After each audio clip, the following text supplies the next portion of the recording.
But in 1997, I produced a film called Affluenza for National PBS.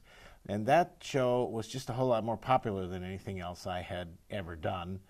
And it got me a lot of requests to do speaking. I was asked to write a book on the subject, the third edition of which is coming out this January.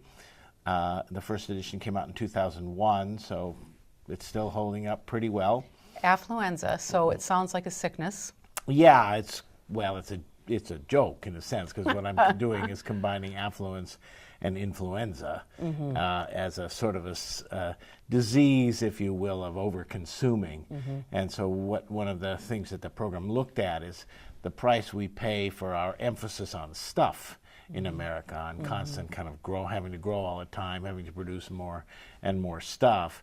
And that costs us in many ways, not only environmentally, but also in terms of health, in terms of social connection, and a variety of other things. And so that film it attracted a lot of attention. It got 4 national primetime broadcasts on PBS, was seen by 10 to 15 million people on public television, and then it's been used in thousands of high schools and colleges since that time, and the book also, which is now in eight languages. So that propelled me kind of back into the activism. So then fast forward, and you guys, then you're now in your third edition of Affluenza. You've had all of these documentaries around it and talks and so forth.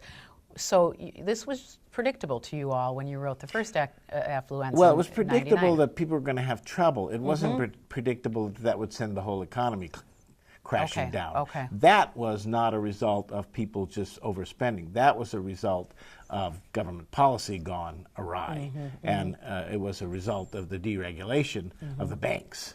So, so we got in our first edition of Affluenza.